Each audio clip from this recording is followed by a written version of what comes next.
Hey, how's it going? Let's see who we got.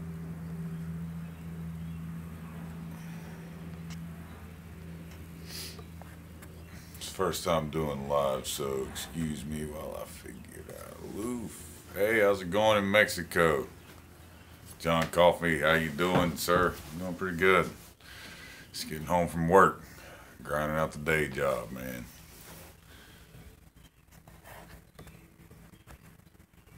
Kind of wanted to ask you guys one little input on some projects, see what you were thinking. Hey, Penny, how you doing over in England or UK?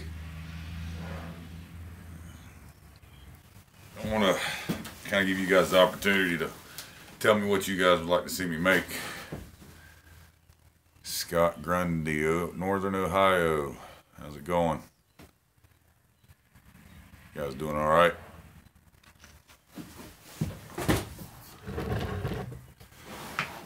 So, you saw the Door Knocker project if you're a subscriber. I'm sure if you haven't, go check it out. I had a lot of fun making that thing, and I kind of want to do some more stuff like that. Of course, I enjoy making hammers. I do all that kind of stuff. Like tools. I'm going to be getting into this Forging It Forward with Jason over at HOJ Forge. But Heath, Shepherd's Ford, what's going on? Yeah, we're going to be getting into the Forging It Forward, and I kind of want to, before we get on that, I haven't been given a set project to make for Smith or something, so I want to give you guys an opportunity to see what you guys were thinking. So, yeah, Penny, learn what you can. That's what it's all about, Learn anything, everything. I'm a firm believer if I don't learn something at least once, one thing a day, I've wasted that day. So it doesn't matter what it is, anything. Just teach me something, read something, whatever it may be, learn something every day.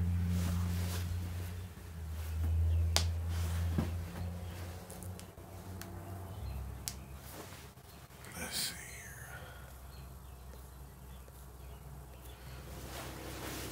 But yeah, so definitely shoot me a message or leave it in the chat here if you've got an idea of something you want to see, because I've got so many different things running through my head, but I just want to make sure you guys are pleased with what I'm making. I enjoy what I'm making, but I want to see what your ideas are. Liam, how's it going?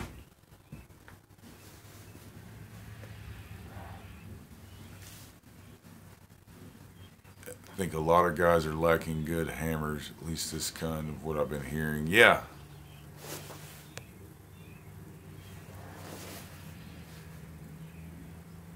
Penny, do you think James is having technical difficulties or just not going live yet? I'm getting your comments, Penny. I'm not sure.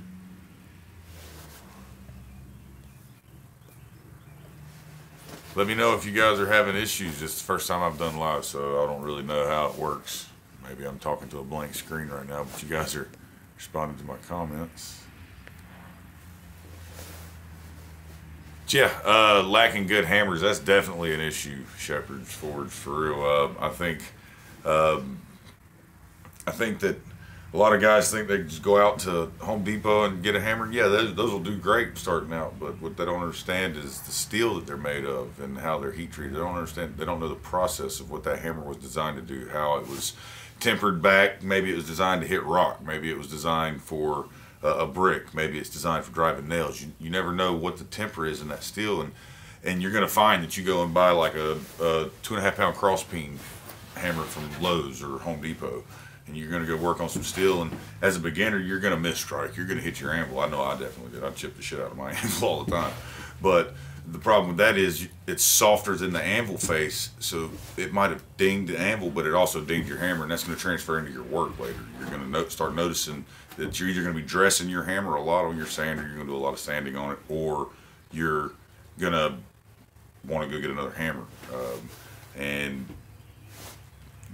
really, handmade hammers by someone who makes hammers like myself, you definitely get a certain, you can tell a maker, hey, I want it for this, and they can make it with a certain type of steel in mind that's going to hold up to what you got or what you're going to be using it for. and it's going to be perfect for you. It's going to last. You're not going to have to hardly do anything to it. They can use 4140, 1045, 4130, things like that. And some use mild bodies with forged welded faces. That works great. Spring steel with a wrought body. But they can design it specifically for what you're looking for. It's not just grab one off the shelf. So yeah, definitely good hammers is, I think, one thing that people are lacking, especially new smiths. Experienced smiths, they start to understand that. You probably heard me say there's no one hammer to rule them all. I don't think. I have a preference of hammers that I use, but I'm not going to say any of them are perfect for every single job. There's no hammer that's perfect for every job. I think each hammer has its moment and its place. Some are more universal than others, but all in all, there's no perfect hammer.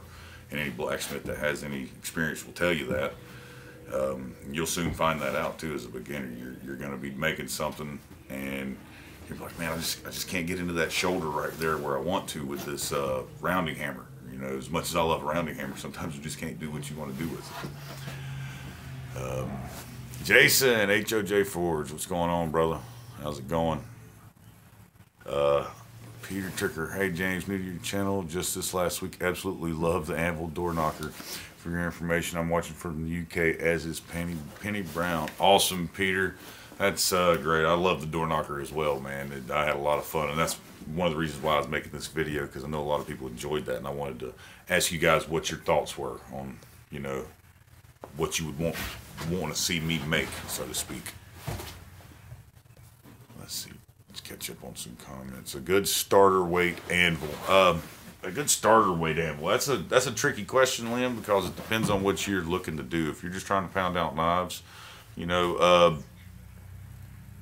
I'm not one of those guys that says you gotta go buy a London pattern anvil or something like that, a $300, $400 anvil. I'm one of those guys that will tell you that anything with more mass than what you're hitting or what you're working, and it's harder than the hot steel, will work. Mild steel block will work great, but I think anything under 30 pounds is just too little for any type of anvil. I would suggest if you're just making knives, but like for me, I make a lot of big hammers and things like that. I need something upwards of 200-pound range, because you want a lot of mass under something if you're hitting something big, so it really depends on what you're wanting to start out making.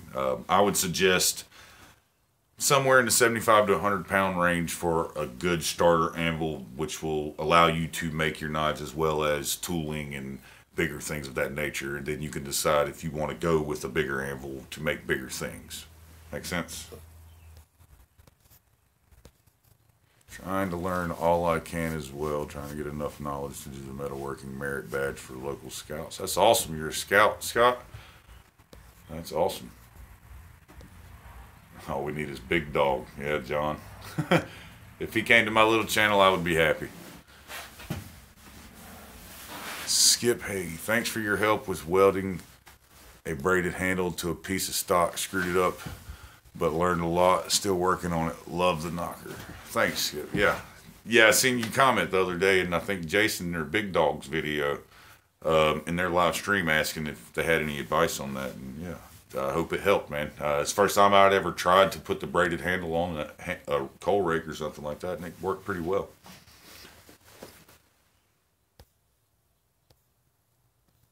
Worked well. Yeah, where's Tim? Yeah, Tim went live yesterday morning, Jason. I watched it. It was at 7 a.m. Pacific time, so probably 9 a.m. is your time. You're in Ohio? Yeah? Or you're in Michigan, so it's probably about 9 a.m. Yeah, Tim's still at work, I would assume. 3:30 Washington. Yeah, I got out early today. Well, kind of early. You don't really get out early when you own the place, but yeah, he had his stream early yesterday morning, Jason. He sure did. We talked about a lot of stuff. He talked about the cross thing, wanting to get a bunch of Smiths together to maybe possibly make a video of doing a split cross, and for the purpose of donation to a local church or something like that, and send it to him. And I think it's a great idea. I'm willing to get in on that too. Split cross or something like that would be awesome.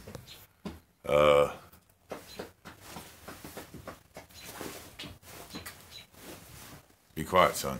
Don't come running in here yelling. I'm making a video. Yeah, Jason, you were busy.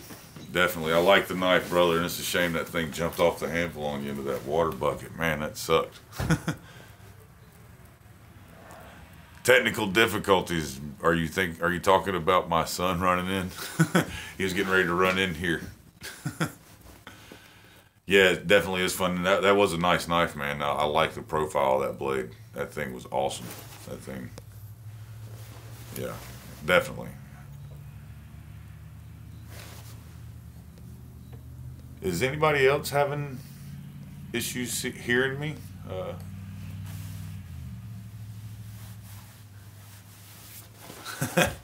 Yeah, Mini James is here. I'm gonna make him a set of tools. I think you guys, somebody had said I need to get on that. Old James, I think one of the subscribers, I had mentioned that in my last video. My son, he's already got his own anvil. He's got a 128-pound Wilkerson that I've got to do some work on. Got to clean the edges up. I need some advice on that. I've never done it. I've never tried to repair an anvil. The edges are pretty worn out because it's like an early 1800s anvil. But yeah, it's definitely his. And if I tried to do anything with it, he asked me, "Dad, where's my anvil?" You know, he's already got one little hammer and apron and stuff. So he's definitely interested in it, and he wants to get into it. And I thought it'd be a cool thing for his birthday coming up. It's in a month. Let's see.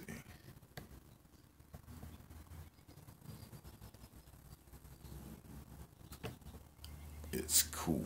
We'll do it again for the next challenge.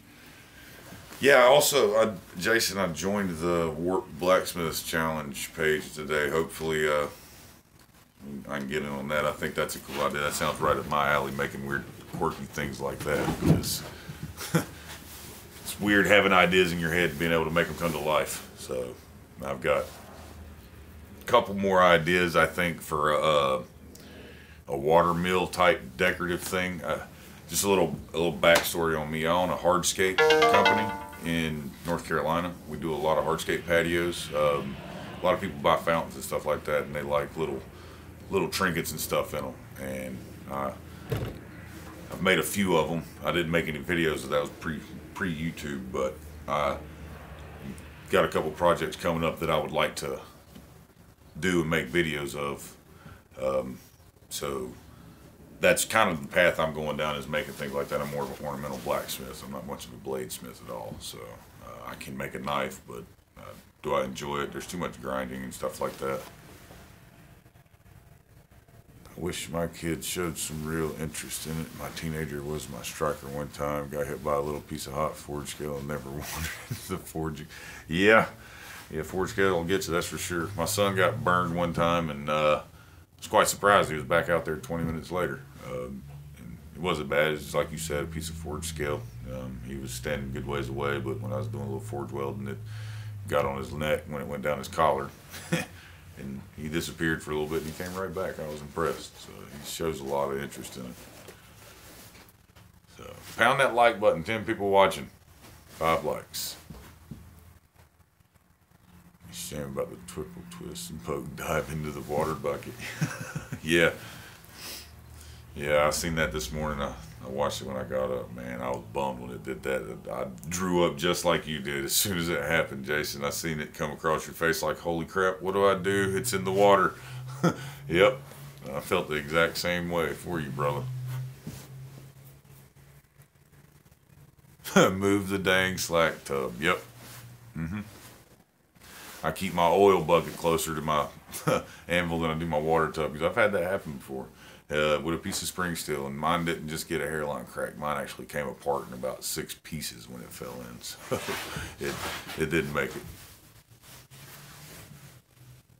How to make a bottle opener last weekend. He was so proud, and so was as his teacher. That's awesome. That is awesome. Did you make a video of it? Put it up. Let's see it.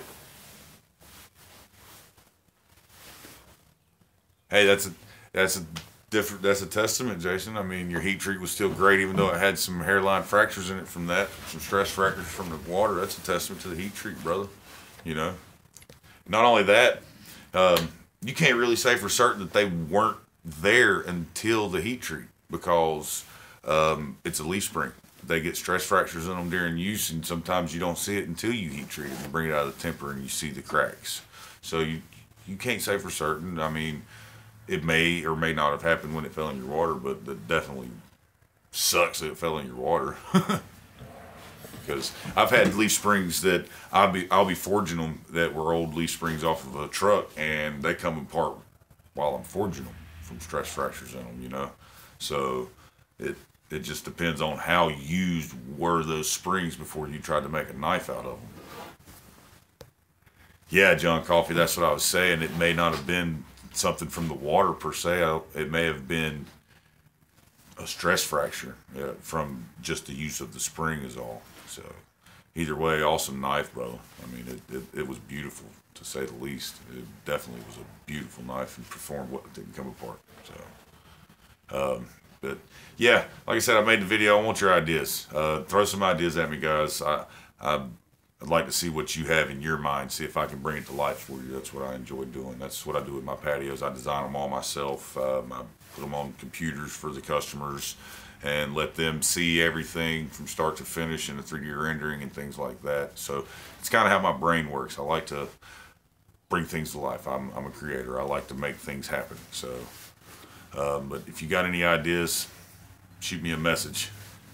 Shoot me a message. Leave a comment on this video, and I'll try to make it happen. Definitely. But for now, that's gonna be it, guys. Appreciate you taking the time to talk to me for a minute. And I'm going to go get in the forge and try and work on something for a little bit before it's time to get to bed. Y'all have a good night. We'll see y'all later.